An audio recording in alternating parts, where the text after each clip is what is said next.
Branded, a family disgrace, sh и was driven to the harshest stable hunt, Виргиния 1854 звездочка. The night the bombed mansion finally breathed again, the air around it felt heavier than the fog rolling of the Virginia marshlands. For nearly 15 years the locals had whispered about the estate, its barred windows, its calloused veranda, the strange red symbols still faintly burned into the main door. But no one dared go near it after sundown, except Annabelle Beaumont, sh who wasn't meant to walk the earth freely that night. In the eyes of her family, sh no longer belonged to them. They had branded her a disgrace, and as punishment, sh had been driven, like one gives a broken tool, to the one person everyone on the Beaumont plantation feared. Jonas Crow, the stable hand whose reputation was darker than the horses he broke. Annabelle had heard every story. Children whispered he could calm a wild stallion but could break a man's mind with equal ease. That he slept in the barn not because he preferred it, but because the walls of a house couldn't contain him. That he spoke to the shadows. That sometimes, the shadows replied. Annabelle hadn't believed such tales, not until the night sh was dragged into his domain. The stable door creaked open like a dying animal, and the sour smell of hay, sweat, and old iron chains enveloped her. Jonas stood in the corner, sharpening a rusted hook, the slow scrap echoing through the wooden beams like a warning. He didn't look up at her at first. He didn't have to. I hear tear done with you, he finally muttered, voice low and gravely. Thrown you out like a spoiled apple. Annabelle tried to steady her breath. I did nothing wrong. Jonas smiled without humor. No one ever does. There was something off about him that night, his posture too still, his eyes reflecting the lantern light like an animal waiting to pounce. But the strongest part wasn't Jonas. It was the mansion behind him. Something inside it was awake. Annabelle could feel it, thick, invisible fingers pressing against her spine, urging her to look back over her shoulder. But sh refused. Sh was already trembling. Sh couldn't drive fair any more ground. Jonas finally stepped forward, dragging the hook along the dirt floor. You're mine now, he said simply. Not by choice, sh shot back. That is the best kind. But then, something unexpected happened. A deep, resonant thud echoed from the abandoned mansion. Jonas froze mid-step, another thud, then a third. The horses in the stalls began stamping wildly, nostrils flaring. Lanterns flickered. Hay rustled and no wind blew. Jonas's jaw clenched. Stay here. He stepped toward the barn door, but Annabelle grabbed the sleeve of his shirt. What was that? He didn't answer, because he didn't know. Defis. The mansion loomed like a corpse leaning on its own bones, moonlight slipping through its shattered windows. Jonas approached slowly, each stick crunching through dead leaves. Annabelle followed despite his orders. You don't listen, he muttered. You gave him no reason to. He shot her a glare but didn't arc further. The sound had returned, this time softer, like something dragging across the floorboards. Raccoons, Annabelle whispered hopefully. Jonas shook his head. No animal makes that kind of rhythm. They reached the front door. The burned markings on the wood pushed faintly as if still alive. Annabelle reached toward them before sh called Tink. Don't touch, Jonas snapped. Too late. Her fingertips brushed the symbols. A cold shock raced through her arm. Her vision blurred. The walls of the mansion seemed to twist, forming shapes that weren't there before, figures hunched over, heads bowed, shadows stretching unnaturally long, and then sh heard it. A whisper, soft as ash settling. We remember you. Annabelle staggered back, gasping. Jonas grabbed her shoulders. What did you see? Before sh could answer, the front door, sealed for 15 years, ground open an inch. The smell that seeped out was ancient, rotting parchment, wet stone, and beneath it, something metallic. Not possible, Jonas muttered. No one has been in there since. He stopped. Since what? Annabelle didn't need him to finish. Everyone knew, 15 years ago, on the night the mansion was abandoned, The Beaumont family had lost something inside its walls. Something they refused to speak of. Something that had marked the door with symbols no one understood. Something that, perhaps, was no longer trapped. Annabelle felt the air shift. Something inside the mansion was moving toward the entrance, slow, deliberate, patient. Jonas grabbed her wrist. Back to the barn, now. But the door creaked open another inch. And this time, Annabelle saw an eye staring out. Cold, colorless. Not human. Her legs nearly gave out. Jonas pulled her behind him, his muscles tensed, his breath unsteady for the first time she'd ever seen. Was in her, he demanded. The eye blinked, honest, slowly, before withdrawing into the darknesses. And then, from deep within the mansion, a voice rasped. The disgrace has returned home. Annabelle's blood turned to ice. Jonas didn't wait. He grabbed her arm and ran. But the mansion door slammed open behind them with a force that shook the earth. The shadows that piled out did not belong to people. Not anymore, Annabelle screamed. Jonas dragged her across the yard. The horses thrashed in their stalls, their cries echoing like a chorus of dying souls. They reached the barn door. But before Jonas could shoot it, something cold and sharp brushed Annabelle's ankle. As he looked down, a hand, thin, ashen, with nails cracked like old stone, was reaching out of the dirt beneath her. Clawing upward, grabbing for her, Jonas yanked her free, slamming the barn door shut. But Annabelle would never forget the feel of that hand, or the whisper that followed her into the dark. You were promised to us, long before him. Her fight with Jonas Crow was terrifying. But whatever awaited her inside the Beaumont mansion was far worse. Jonas pressed his back against the barn door as if his weight alone could keep the darknesses outside, but Annabelle felt the cold from that hand still crawling up her leg like a poison as he cowed and shook. The horses in their stalls reeled and kicked, their eyes rolling wide as if they saw something in the shadows that humans were not meant to see. Jonas whispered, "Don't move," but the air in the barn had shifted, thick, suffocating, like blood from something unseen filling every corner. Annabelle tried to steady her breathing, but each exhale came out trembling. Somewhere above them, in the rafters, wood creaked despite there being no wind. Jonas raised the rusted hook he had been sharpening earlier, gripping it so tightly the metal ground. It followed us, he muttered, more to himself than to her.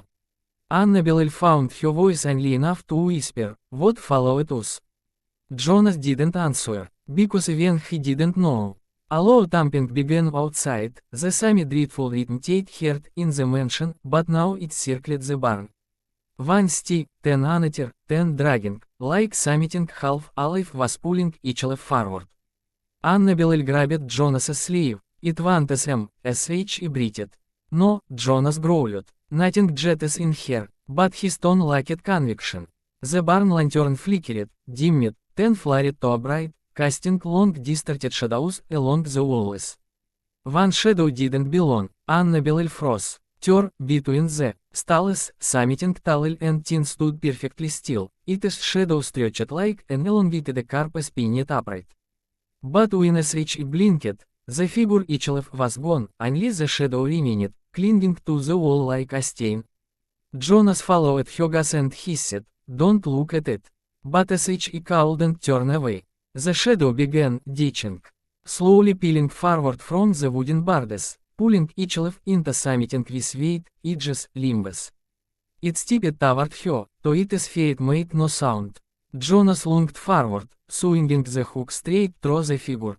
The metal passed through nothing, but the hook came out ice cold, coated with a thin layer of black dust that smelled like grave soil. The shadow turned its faceless head toward Jonas. The barn temperature plunged. Frost crawled over the wood beams. Jonas staggered back, breath turning to smoke. "It is not after him," he said. "Annabelle, run!" But as he couldn't move. Not when the shadow lifted an arm and pointed directly at her. Not when the air vibrated with a guttural whisper, "You were ours first." The ground beneath Annabelle shuddered. Loose straw rustled as if dozens of unseen hands brushed beneath it. Jonas grabbed her wrist and yanked her toward the back door, yet the harder he pulled, the heavier her body became, as the something underneath was anchoring her down. It is pulling you, Jonas snarled, trying again. As she felt it now, hundreds, dozens of them, from under the floorboards, from cracks in the earth, clutching at her ankles, calves, forcing her down. The boards beneath her feet split with a sharp crack. Jonas roared and swung the hook in white arcs, slashing the air, screaming Kirzy's chat never heard him speak. Something clawed at Annabelle's leg, Neil's scraping skin, and a voice hissed from below. Come back to the house. Jonas lifted her off the ground in a desperate heave, ripping her from the grip of two unseen hands. They fell backward together, crashing into sacks of grain. Annabelle gasped, feeling warm trickle down her leg, blood. Jonas dragged her toward the foul where an old cellar door lay half buried under towels. We hide, he said, till morning. But as he pulled the cellar door open, cold air rushed upward, not cellar air, not earth air. Mansion air. Annabelle smelled it instantly. Rot, stone, old blood, the same air that came from the cracked door of the house. Jonas froze. No, he breathed. From the darkness below, something slowly began climbing the stairs, slow, scraping, patient. Annabelle clutched Jonas's arm as an ashen hand appeared first, then a firearm, then a face emerging from the dark, eyes blank and dead. The same thing that had risen from the earth to grab her. The same thing her family had locked away. Jonas slammed the cellar door shut, his entire body shaking. But from beneath the wood came a whisper, soft, cruel, familiar. Annabelle, your family didn't abandon you. They offered you. Annabelle's heart stopped. Jonas looked at her with a horror as he had never seen in any man's eyes. And outside, the mansion door slammed open again, as if calling her home. The barn wall trembled as if something massive dragged its weight across the outside, circling, searching, learning where the weakest boards were. Annabelle pressed her back against the wall, clutching her bleeding leg, but the blood felt almost alive, warm at first, then strangely cold, as the wound itself was reacting to whatever had grabbed her. Jonas leaned forward, listening, his breath shallow. It is not living, he whispered. It wants you to badly. Annabelle shook her head. What did my family do? Jonas's jaw tightened. You really don't know. Before such a cold answer, a violent thud struck the barn door, hard enough to knock dust from the rafters. Another thud, then a low, dragging scrap across the wood, like claws being drawn in slow circles. Annabelle felt nausea rise. The sound wasn't trying to break in, it was tracing her name into the dark. Jonas swore under his breath and grabbed a rusted pitchfork, shoving it through the handles to reinforce the lock. But the air inside the barn darkened, thickening as if shadows seeped from the wooden boards. The lantern dimmed to a sickly glow, casting warped silhouettes across the straw. One silhouette moved even nothing stood there. Annabelle forced herself to speak. Jonas, tell him the truth. He didn't look at her. Your family didn't brand you a disgrace because of something you did. They branded you because of what you are. A cold shiver rolled over her. What I am. Jonas finally met her eyes, and there was genuine fear in his. Your family made a pact with something in that mansion, decades before you were born. When the first woman here fell sick, they traded something to keep the family line alive. They offered the first daughter born to the next generation. You. Annabelle's heartbeat thundered in her ears. They offered him before I was even alive. Jonas nodded slowly. And when you were born, the mansion marked you. Annabelle staggered back, breath catching as he remembered childhood nightmares as he had never told anyone. Dark hallways, cold fingers on her throat, whispered voices calling her by name before he could even speak. A loud crack interrupted her thoughts as a section of the barn wall split open. Jonas lunged forward, pressing his shoulder against it, but a grey, skeletal hand pushed through the gap, fingers twitching, searching for her. Jonas struck it with the hook. Instead of bleeding, the hand dissolved into ash, but another immediately replaced it. and another. The birds began bowing inward under invisible pressure. We can't stay, Jonas growled. It is breaking in. He grabbed Annabelle's hand and dragged her toward the back corner of the barn. There is a hidden service tunnel here. Old estate workers used it decades ago. He kicked aside hay bales until a section of rotted planks appeared. Beneath them, a narrow trapdoor. Jonas yanked it open. A long, dark tunnel stretched beneath the earth. But the smell that billowed up made Annabelle gag. It was the same heavy rot from the mansion. Jonas hesitated only for a heartbeat. It is safer than here, Move. Before they could descend, the inner barn groaned. The roof sagged, the lantern extinguished. The only light came from the cracks widening in the walls, cold, pale, and unnatural. Then a voice rallied through the barn, louder than before, echoing from the walls, the ground, the air itself. Annabelle, come home. The floor beneath them buckled. Jonas lifted her and pushed her toward the tunnel ladder. Go! As he climbed down several rungs before the barn exploded with splintering wood and screams from the horses, horrific, choking screams that didn't sound like animals anymore. Jonas descended after her, shutting the trapdoor overhead. Darkness swallowed them, but even in the pitch black, Annabelle could hear something crawling down the tunnel behind them, slow at first, then faster, scraping along the walls, whispering her name with every movement. It is in here, he breathed. Jonas grabbed her hand in the darknesses. Run, don't look back. And as they sprinted through the suffocating underground passage, Annabelle realized something furious. The tunnel wasn't leading away from the mansion at all. It was leading directly under it. And the thing chasing them knew it. The tunnel sloped downward more steeply with every step, the packed earth growing wetter, colder, until Annabelle's shoes slipped in the mud that clung like hands to her ankles. Jonas pulled her forward, his grip iron-tight, the echoes of whatever crawled behind them multiplying, as if more than one thing had entered the tunnel now.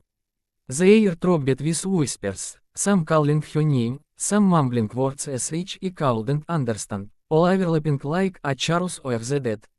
Annabelle gasped as the ground trembled beneath her, roots burst from the walls like black veins, twitching, reaching, brushing against her hair and shoulders as if testing her.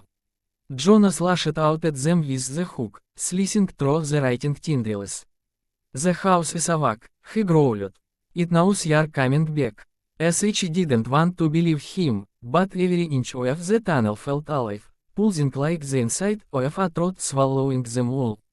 The passage finally widened into a small stone chamber lit by a strange dim glow seeping from cracks in the walls.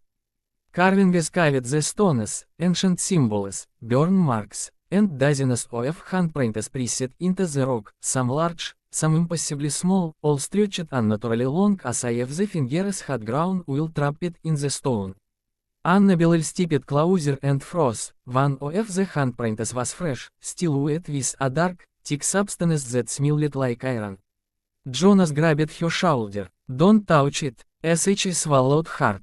What is this place? Jonas exhaled shakily. They bound the pact. They promised you. Annabelle staggered back as memories he had never lived pressed into her mind. An older generation of Bamantes chanting in this very room, torches flickering, something massive shifting in the shadows, accepting their offering with a voice that rattled the earth. Jonas tugged her toward a narrow stone archway. We're close, Move. As they passed through, the tunnel rose sharply again, and the air grew colder still. Then they said, a faint, distant flicker of real lantern light far ahead. Jonas whispered, that leads into the mansion cellar. We can find another way out. But as they ran toward it, the crawling behind them erupted into an inhuman shriek, and something slammed into the walls, shaking dust loose from the ceiling. Annabelle felt the tremor move through her bones. She looked back for only a fraction of a second, and saw a sharp rounding the bend. Tall, wrong. It is limbs too long, it is spine bent backward, it is head tilting from side to side like a curious predator. Its mouth was a torn, vertical slit down its face, opening and closing as it whispered her name. Jonas yanked her arms so hard he innerly fell. Don't look at it. They sprinted, but the tunnel seemed to stretch as the creature pursued. Each they took echoing through the ground like thunder. The lantern light ahead flickered violently, then went out. Darkness swallowed everything. Jonas cursed, but before either of them could stop, the flower vanished beneath them. They plummeted through a rotted wooden panel and crashed hard onto cold stone. Annabelle gasped in agony. Jonas's arm beneath her cushioning the fall but snapping with a sickening crack. She scrambled off him in panic. Jonas, get up. He groaned, teeth clenched, trying and failing to lift his right arm. Before they could rise, a dim orange glow began to flicker overhead as dozens of candles ignited one by one along the stone walls. Annabelle's breath froze. They had fallen into a white silver chamber with a circular flower of old, blood-stained symbols. But the worst part wasn't the symbols, it was the 10 figures standing around the circle, motionless. Their bodies were shriveled, skin stretched thin, eyes hollow, as if drained over decades yet still held upright by strings of darknesses. And at the far end of the circle, seated in a high bucket wooden chair carved with the Bowman crest, was a corpse dressed in old formal clothing. Its jaw hanging open as to mid-scream. Jonas whispered harshly, "The Bowman ancestors." Annabelle shook her head, backing away. No, they look like the corpse in the chair twitched. Its head jerked upright with a crack. Its empty eyes fixed on her. And in a voice far younger than its rotted body, it whispered, "Welcome home, Annabelle." The storm had grown so violent that the mansion seemed to inhale and exhale with every blast of wind, its decayed ribs grinding like an animal dying slowly in the dark. Eleanor felt the temperature drop again, not with the bit of cold but with that dead stillness that comes when something unseen entered a room. She didn't speak, didn't breathe. Her fingers clawed into the wooden post near the silver door as if holding on might keep her mind from slipping into the madness rising around her.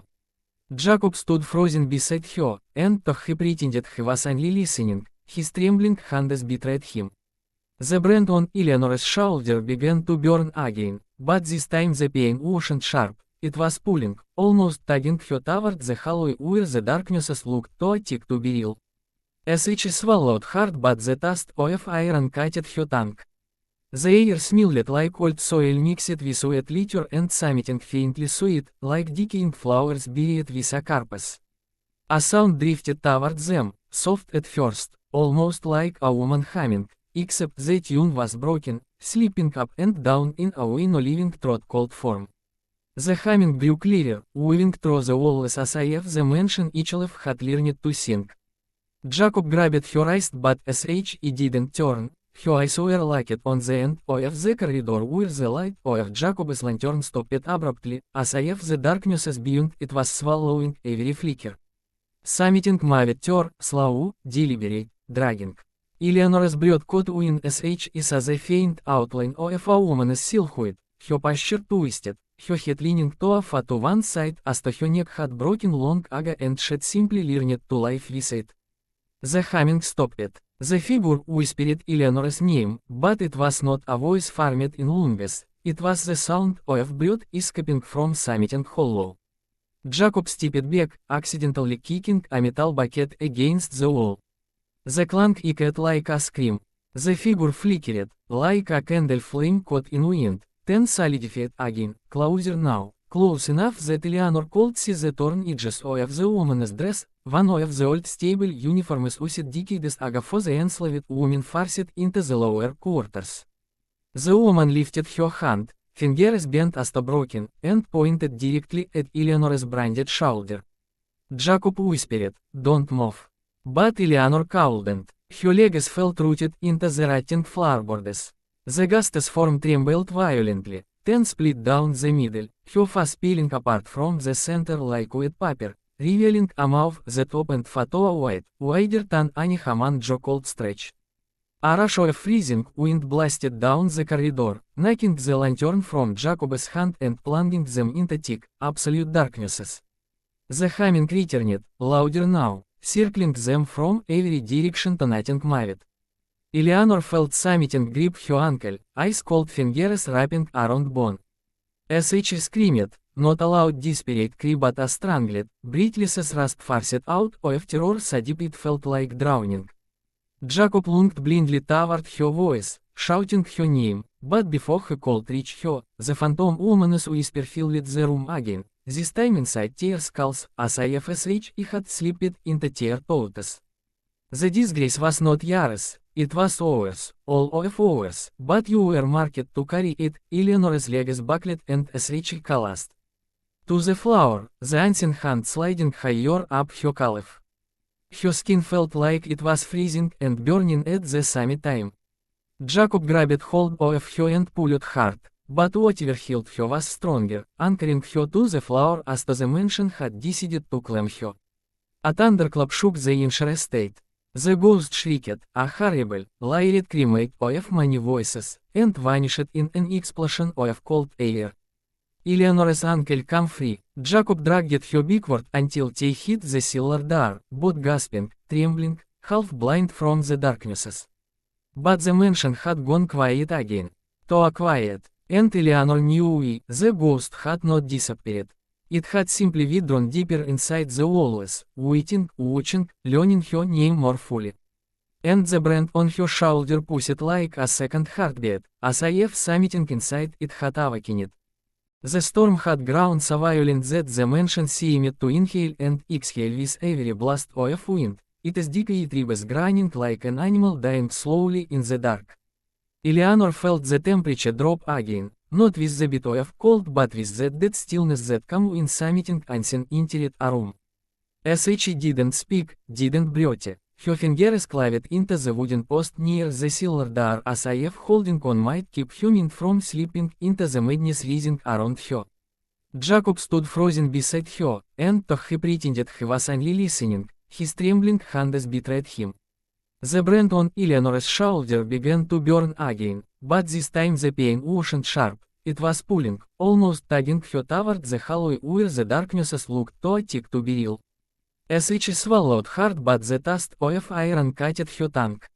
The air smelled like old soil mixed with wet litter and something faintly sweet, like decaying flowers buried with a carpus. A sound drifted toward them, soft at first, almost like a woman humming, except the tune was broken, slipping up and down in a way no living throat could form. The humming grew clearer, weaving through the walls as if the mansion itself had learned to sing. Jacob grabbed her wrist but as he didn't turn, her eyes were locked on the end of the corridor where the light of Jacob's lantern stopped abruptly, as if the darknesses beyond it was swallowing every flicker. Something moved her, slow, deliberate, dragging. Eleanor's breath caught in as saw the faint outline of a woman's silhouette, her posture twisted, her head leaning too far to one side as though her neck had broken long ago and she'd simply learned to live with it. The humming stopped. The figure whispered Eleanor's name, but it was not a voice formed in lungs, it was the sound of breath escaping from something hollow. Jacob stepped back, accidentally kicking a metal bucket against the wall. The clang echoed like a scream. The figure flickered, like a candle flame caught in wind, then solidified again, closer now, close enough that Eleanor could see the torn edges of the woman's dress. One of the old stable uniforms used decades ago for the enslaved women forced into the lower quarters. The woman lifted her hand, fingers bent as though broken, and pointed directly at Eleanor's branded shoulder. Jacob whispered, "Don't move." But Eleanor couldn't. Her legs felt rooted into the rotting floorboards. The gustus form trembled violently, then split down the middle, her face peeling apart from the center like wet paper, revealing a mouth that opened far too wide, wider than any human jaw could stretch. A rush of freezing wind blasted down the corridor, knocking the lantern from Jacob's hand and plunging them into thick, absolute darknesses. The humming returned, louder now, circling them from every direction to nothing moved. Eleanor felt something grip her ankle, ice-cold fingers wrapping around bone. As she screamed, not a loud desperate cry but a strangled, breathless rasp farced out of terror so deep it felt like drowning. Jacob looked blindly toward her voice, shouting her name, but before her cold reached her, the phantom ominous whisper filled the room again, this time inside tear skulls, as if it had slipped into tear thoughts. The disgrace was not yours, it was ours, all of ours, but you were marked to carry it. Eleanor's legs buckled and collapsed to the floor, the unseen hand sliding higher up her calf. Her skin felt like it was freezing and burning at the same time. Jacob grabbed hold of her and pulled hard, but whatever held her was stronger, anchoring her to the floor as the mansion had decided to claim her. A thunderclap shook the entire estate. The ghost shrieked, a horrible, layered cremate, of many voices, and vanished in an explosion of cold air. Eleanor's ankle came free. Jacob dragged her backward until they hit the cellar door, both gasping, trembling, half-blind from the darknesses. But the mansion had gone quiet again. Too quiet, and Eleanor knew the ghost had not disappeared.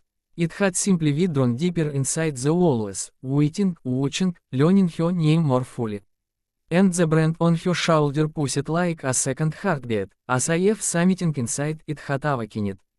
The creature's shadow spilled over them like liquid night, crawling up the walls and swallowing the flickers of lightning that slipped through the shattered windows. Jacob shoved Eleanor behind him, his breath sharp and rugged, but the creature didn't rush at them like a wild animal. It moved with slow, deliberate intention, as if savoring the moment it had been waiting decades to reach. It stitched together fast rippled with every breath, the seams stretching weakly, and Eleanor could hear a faint gurgling sound inside its chest, like water slushing in a coffin.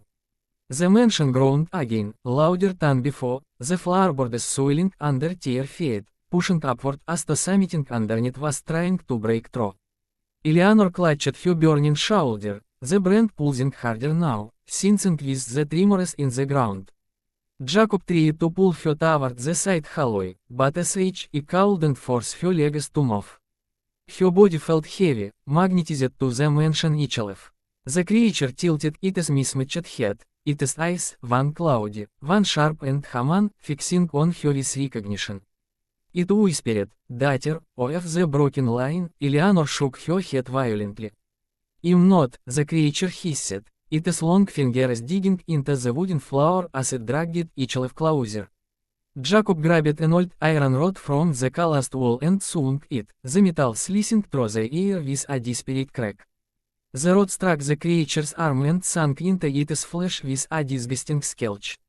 But the creature didn't recoil. Instead, it leaned into the wound, its torn skin stretching as if tasting the pain. Jacob pulled the rod free, stumbling backward. The creature's many voices whispered again, the blood, awakens the buried. Eleanor felt a sudden pressure under her feet, and before she could react, the boards beneath her buckled and split open. She screamed as her leg fell through the widening crack, the darkness below swallowing half her body. Jacob lunged, grabbing her arms just as the floor tore wider with a violent quack. From the depths below, a hot breath rose, wet, foul, and ancient. Something moved beneath her, brushing her foot, something enormous and alive. Eleanor's mind flooded with visions she didn't recognize, women chained in the cellar, blood dripping into carved channels in the floor, chanting echoing through the walls, her mother screaming warnings that no one listened to. Jacob strained, pulling her up inch by inch, but whatever lurked below hooked onto her leg with a grip strong enough to bruise bone. She shrieked as she felt the fingers, or claws, curl around her ankle. Jacob screamed her name and pulled harder, but the other prisoners tugged back with monstrous strength. Eleanor's knees scraped across the floorboards as she clung desperately. The creature above them crawled closer, its long mouth tearing wider, drawling thick black fluid that sizzled when it hit the wood. The voices inside it blended into one deep, resonant growl that vibrated the walls. "Return to the foundation, where your line began." The pull from below became unbearable. Jacob grabbed a broken beam and wedged it under Eleanor's arm, anchoring her while he kicked wildly at the hand gripping her leg. His foot connected with something solid, and the rosette, billowed from the darkness as shook dust loose from the rafters. Eleanor felt the grip weakened just enough. This final young, Jacob howled her free, both of them tumbling across the floor as the crack sealed slightly behind them, as if the mansion itself was breathing. The creature shrieked, enraged, slamming its limbs into the floor in a tantrum of wet ripping flesh. Eleanor scrambled backward, gasping for air, her ankle throbbing with a deep, unnatural ash. But then the mansion went still again. Too still, a whisper drifted through the walls, soft but clear enough to freeze both of them in place. As each rises, because you live, the temperature plummeted. The lights, what little remained, did completely. And from deep within the mansion's foundation comes the unmistakable sound of chains dragging, slowly, steadily, climbing upward from the darknesses to meet them. The sound of chains dragging up from the depths scraped against Eleanor's bones, each metal clink ringing through the mansion like a command the walls obeyed. The air thickened, heavy enough that every breath tasted like dust and forgotten blood. Jacob lifted her onto her feet, but as each cold barely stand, her ankle felt as if the creature below had left its imprint inside her flesh, not on it. The bars beneath them vibrated with each slow, rising pull of the chains, as the mansion was howling, summiting monstrous upward, summiting that belonged to the house more than the house belonged to itself. Lightning flashed through the broken window, illuminating the creature in the hallway. It had stopped moving. It crouched low to the floor, head bowed, trembling, as if the thing approaching from below outranked even its own grotesque existence. Eleanor's shoulder burned hot than ever, the brand glowing through the fabric. Jacob looked at it with a mix of dread and realization. "It is responding," he whispered. "To whatever's coming." Eleanor shook her head, her voice brittle. "No, it is calling it." The chains rattled again, closer now, and a low, dragging rumble rallied through the mansion's foundation. The creature lifted its misshapen head slowly, its mismatched eyes widening in something Eleanor had not expected from such a monstrosity.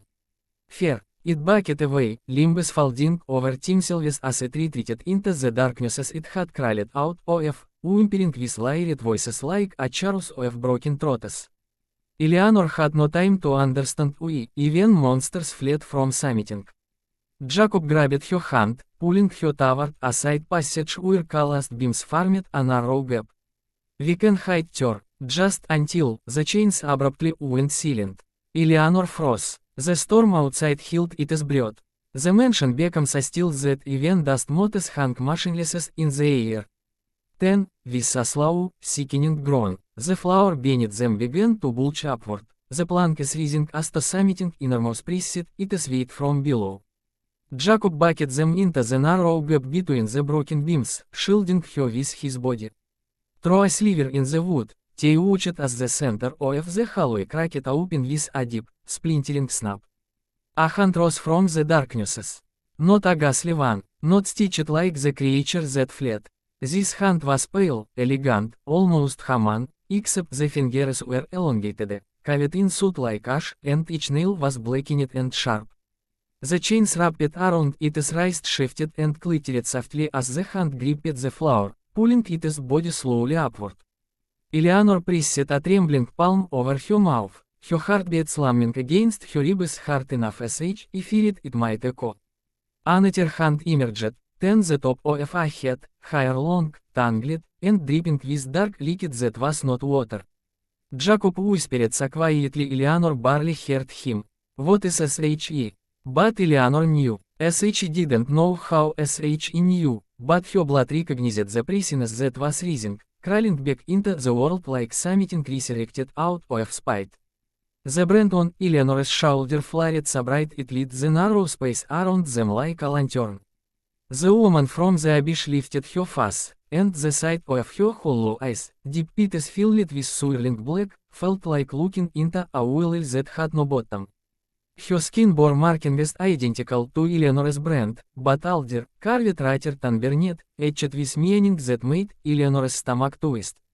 The woman's lips parted slowly. Her voice seeped out not just into the air but directly into Eleanor's mind, a whisper that sounded like it had traveled centuries to reach her. "Blood of my blood, you returned." Jacob tinsed beside her, his fingers tightening around her arm, but Eleanor was no longer fully in the narrow hiding space. Her vision blurred, the mansion fading around her as memories, none of them hers, piled into her mind in violent flashes. A woman screaming in chains. Ritual circles smeared with blood. A mother clutching a newborn infant while the walls trembled. Flames, darknesses, burial, sacrifice. Eleanor gasped and the world snapped back. The chained woman now standing fully above the broken floor. Her body impassively tall and thin, her joints bending backward like a marionette pulled by cruel hands. As she turned her hollow gaze toward the exact beam Eleanor hid behind, as to the wood between them meant nothing. The chains draped around her arms rattled softly as she reached out, fingers extending, the air bending around them like heat from a fire. Comfort, child born to finish what your mother called not. Jacob slammed his hand over Eleanor's mouth to stop her terrified gasp, but the woman continued to stick closer, guided not by sight but by connection, by the bloodline Eleanor carried without understanding. The woman's shadow fell across the gap, stretching long, swallowing the floor, swallowing the walls, swallowing the air itself. And Eleanor realized with a sinking horror that this was not the curse. This was the one who had created it. The shadow of the chained woman spilled into the narrow hiding space like a stain, creeping over Eleanor's legs before she could even pull them back. Jacob held her tightly, his breath trembling against her ear, but there was no shielding her from a prisoness that wasn't bound by walls, light, or even flesh. The woman paused in the center of the ruined hallway, her head tilting with a slow, unnatural grace, her hair dripping thick black liquid that spread across the floor like veins finding their way toward Eleanor. Jacob clutched her harder. As she doesn't know where we are, he whispered, desperate, but Eleanor knew he was wrong. As she felt the pull in her chest, a thread tightening, bending her to the woman like a hook embedded deep beneath her ribs. The brand on her shoulder pushed with a hit so unbearable as she innerly cried out, biting down on Jacob's sleeve to silence herself. The chained woman lifted her hand and the chains rattled with a hollow echo that vibrated through the entire mansion. The bars along the walls and ceiling quivered, dust and rotten splinters raining down as to the house itself recognized its true master had risen again. Eleanor squeezed her eyes shut, praying the darknesses would make her unseen, but the whisper came anyway, inside her skull, soft, intimate, as if the woman leaned directly against her ear. "We hide from what you are."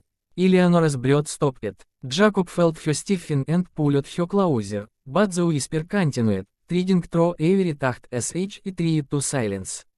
"Your mother broke the vow, and buried him alive beneath their guilt. But, you were born to set the line right."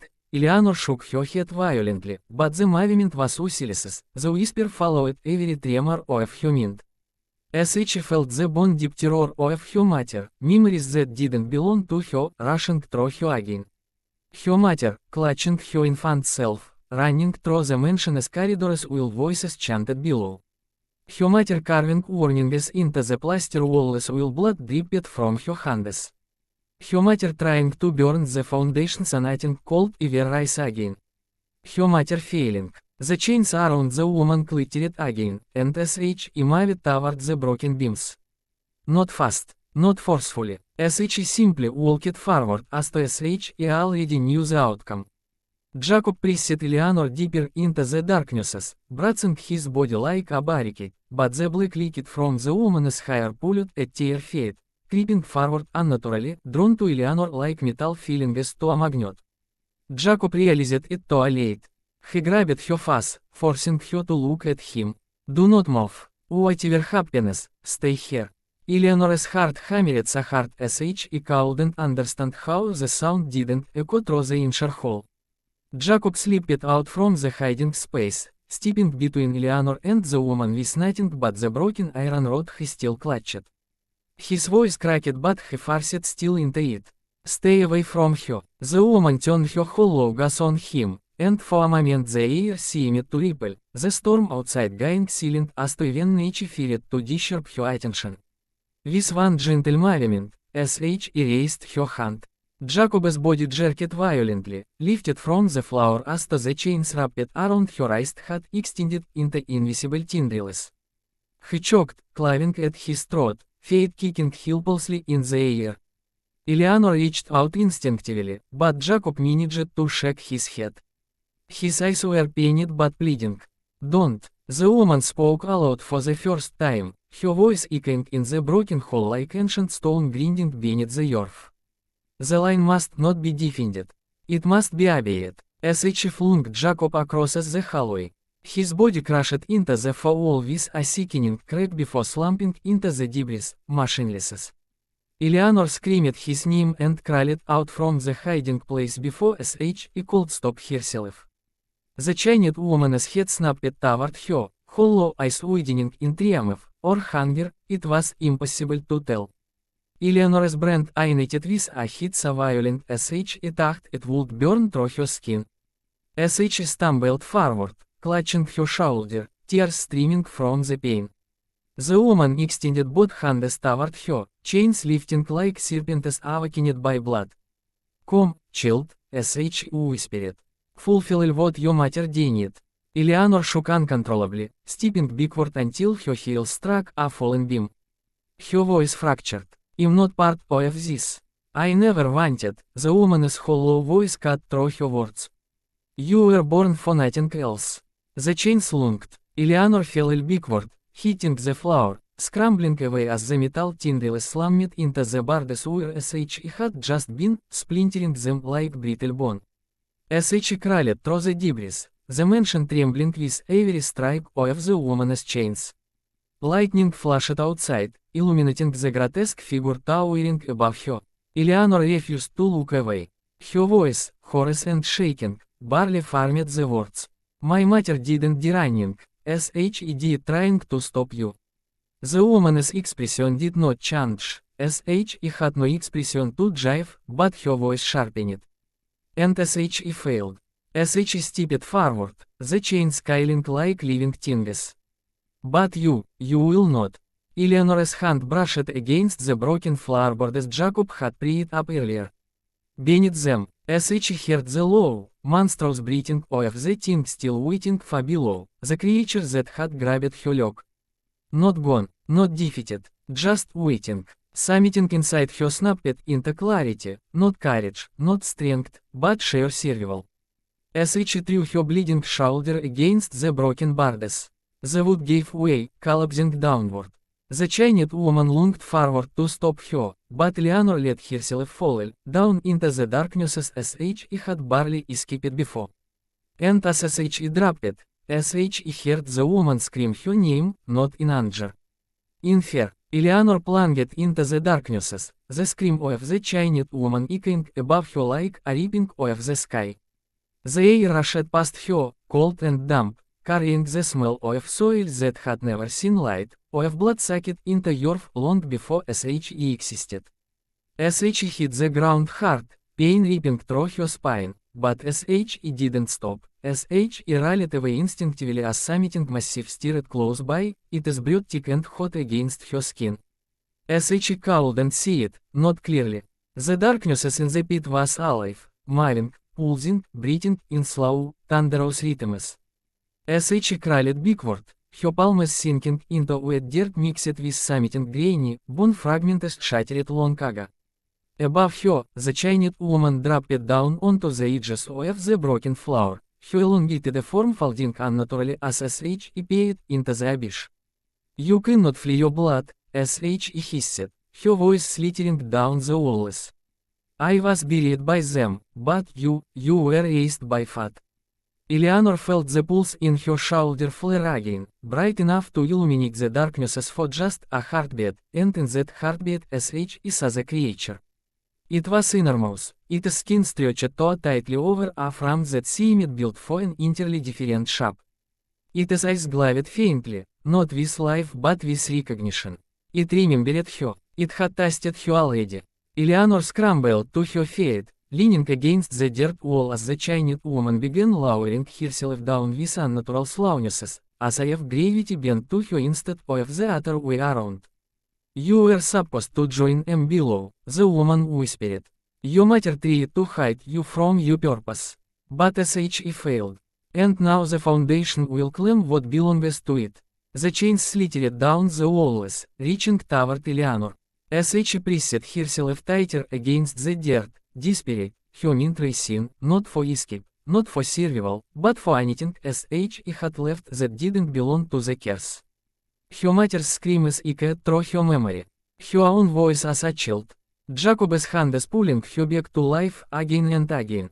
And then she understood. Jacob hadn't tried to save her because he thought he could stop the curse. He had saved her because he believed she still had a choice.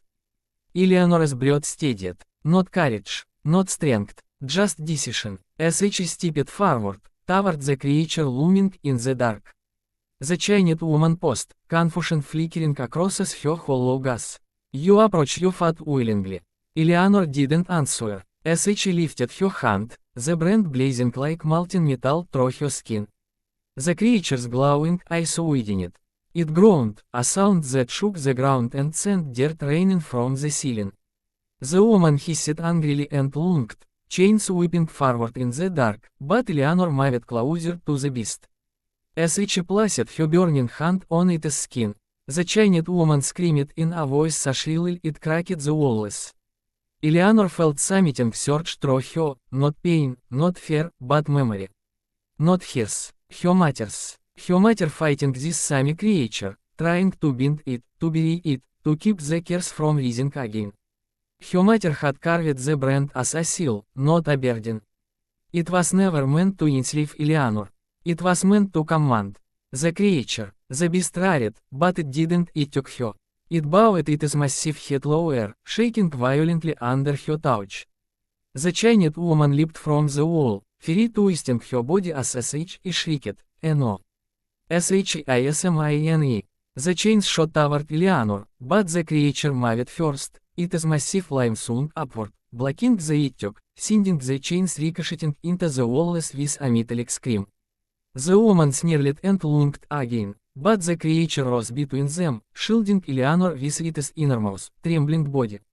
The ceiling above began to crack, dust pouring down as the pit shook from the force of the creature's rush. The woman's voice twisted with hate. You cannot break what was consecrated in blood. Eleanor stood, gripping the creature's flesh, shouting through the darknesses, her voice raw, "My blood is not yours to claim." The brand flared, brighter than lightning, a blinding pulse of red that turned the inner pit into a burning chamber. The creature roared, chains snapped, the walls shuddered, and the woman screamed as the power of the seal surged outward in a violent shock.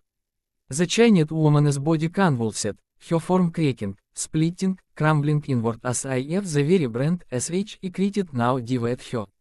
N-O-N-O-Y-O-U-W-E-R-E-M-I-N-E, her final scream shattered into dust that spiraled upward, sucked into the collapsing ceiling as the mansion itself groaned under the force. The beast lowered itself again, breathing raggedly.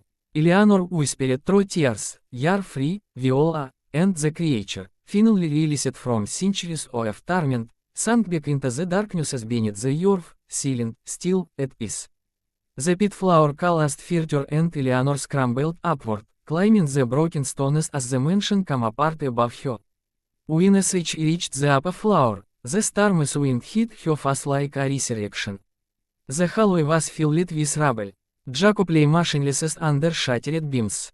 Eleanor ran to him, falling to her knees, her hands shaking as she touched his face. "Jacob, please," his eyes fluttered open. His breath was shallow, pained, but alive. "You did it," she broke into tears, pulling him into her arms as the storm outside finally began to fade. The mansion groaned one last time, then settled into silence, a silence not of dread, but of ending. Eleanor helped Jacob to his feet. Together they walked out of the ruined house, the brand on her shoulder cooling at last, no longer a curse, no longer a burn, just a scar. A reminder of what she had survived, of what she had ended. Behind them, the mansion stood broken, but no longer alive. No longer hungry, no longer cursed. Eleanor stepped into the rain washed dawn with Jacob leaning against her. For the first time in her life, the world didn't feel haunted. And for the first time in generations, the bloodline was free.